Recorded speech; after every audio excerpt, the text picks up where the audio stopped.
큰 산속 나무에서 예쁜 새들 노래해. 강과 시내 바다에서 노래해. 예쁜 새를 기르시는 주님 나를 돌보니 우리 주님 사랑 크셔라.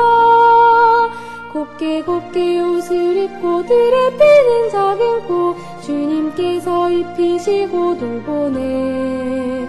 예쁜 꽃을 입히시는 주님 나를 돌보니 우리 주님 사랑 크셔라. 비바람이 몰아치는 어두운 밤중이라도 작은 새를 지키시고 돌보네. 작은 새를 지키시는 주님 나를 돌보니 우리 주님 사랑 크셔라. 아름답게 자라나는 온 세상의 아이들 바다 위에 햇살처럼 빛나네. 세상 아이 돌보시는 주님 나를 사랑해.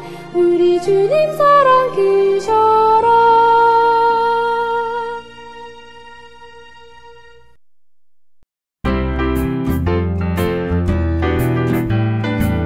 여러분 안녕하세요.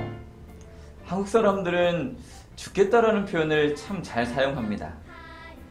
너무 배가 고프면 뭐라고 표현하죠? 배고파 죽겠다라고 표현해요. 근데 너무 배가 고파가지고 밥을 2공기 먹으면 또 뭐라고 표현하죠? 배불러 죽겠다라고 이야기를 해요. 일을 너무 많이 하면 힘들어 죽겠다라고 이야기하고 그냥 놀고 있으면 심심해 죽겠다라고 표현해요. 내가 싫어하는 사람을 만나면 미워 죽겠다라고 이야기하고 내가 사랑하는 사람을 만나면 이뻐 죽겠다라고 이야기해요. 오늘 요한복음 4장 46절부터 54절에 나오는 말씀에 보면 정말로 한 아이가 죽어가고 있었어요. 그리스도가 가나에 돌아왔다는 소식은 이 갈릴리 전역에 퍼졌습니다. 이 소식은 고통당하는 자들과 마음 상한 이들에게 희망을 가져다 주었어요. 가버나움에서는 이 소식이 왕을 섬기는 한 신하였던 유대 고관의 주목을 끌었어요. 이 신하의 아들은 불치병인 듯이 보이는 질병으로 고통을 받고 있었어요. 유명한 의사들이 와서 치료를 했지만 그 아이가 낫지를 않고 계속해서 질병으로 고통당하고 있었어요. 의사들도 이제 이 아이가 얼마 있지 않으면 죽을 것입니다 라고 이야기를 하게 돼요. 근데 가나에 예수님께서 오셨다라는 그 이야기를 듣고 이 아버지가 이곳에서부터 가나로 가기 시작합니다. 그리고 예수님을 만나기 위해서 정말 그 앞으로 나아가는데 수많은 사람들이 예수님을 둘러싸고 있었어요.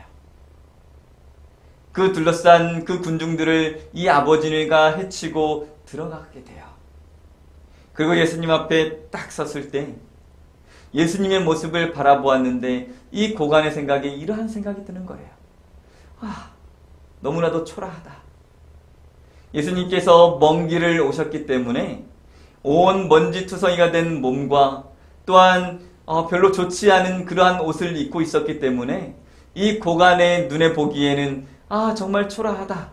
그럼에도 불구하고 정말 이 사람이 나의 아이를 치료해주면 좋겠다.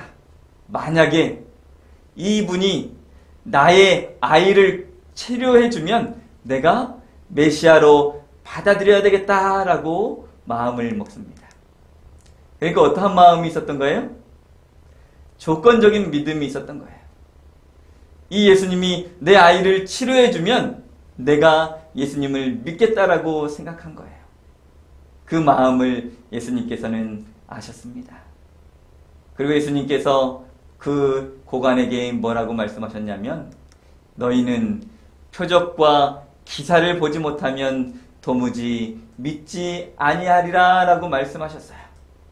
정말 예수님께서 그리스도시라고 하는 온갖 증거가 있음에도 불구하고 이 고관은 자신의 요구를 들어주는 것을 조건으로 그분을 믿기로 작정하였다는 겁니다. 예수님께서 너희는 표적과 기사를 보지 못하면 도무지 믿지 아니하니라 라고 말씀하셨을 때 이 아버지가 깜짝 놀랐어요. 이 예수님께서 나의 마음을 알고 있구나. 그리고는 이 아버지가 결심합니다. 나로 인해서 이 아이가 죽을 수도 있겠구나라는 생각을 가지고 정말 절실하게 결심해요. 내가 이제는 예수님을 진실하게 믿어야 되겠다라고 결심합니다. 그때 예수님께서 그 고관에게 이렇게 이야기하죠. 네 아들이 나았다. 예수님께서는 이 고관의 정말 이 믿음을 보시고 이 아이를 치료해 주셨어요. 보통 여러분들 같으면 어떻게 할까요? 아이가 나았다라고 한다면 이 아버지의 심정으로 빨리 집으로 돌아갔을 거예요. 근데 이 고관은 그렇게 하지 않았어요. 원래 이 가나에서 가버나움까지는 뭐 반나절 정도면 충분히 갈 수 있는 것이었지만, 그래서 그냥 그날 갔으면 저녁 때쯤이면 충분히 도착할 수 있는 곳이었지만, 이 고관은 그렇게 하지 아니하고 하룻밤을 그곳에서 더 보내고 아침에 집으로 출발합니다. 왜 그랬을까요?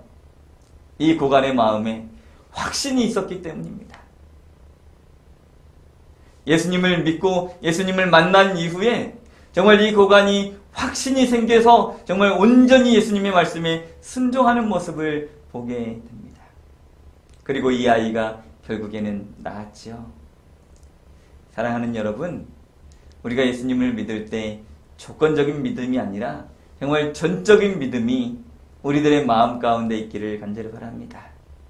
예수님을 만남으로 정말 예수님이 주시는 축복을 정말 늘 경험하고 정말 예수님을 믿는 우리 친구들이 되기를 간절히 바라면서 오늘 말씀을 마치겠습니다. 기도하겠습니다. 하늘에 계신 우리 아버지, 우리가 예수님을 믿을 때 정말 조건적인 믿음이 아니라 순수하고 정말 순결한 믿음으로 예수님을 믿는 우리 모두 될 수 있도록 주님 인도하여 주시옵소서. 그러함으로 하나님이 주시는 축복을 마음껏 경험하는 우리 친구들 되게 하여 주시옵소서. 오늘도 정말 즐겁고 행복한 학교 생활할 수 있도록 주님 인도하여 주시옵기를 예수님의 이름으로 간절히 기도드립니다.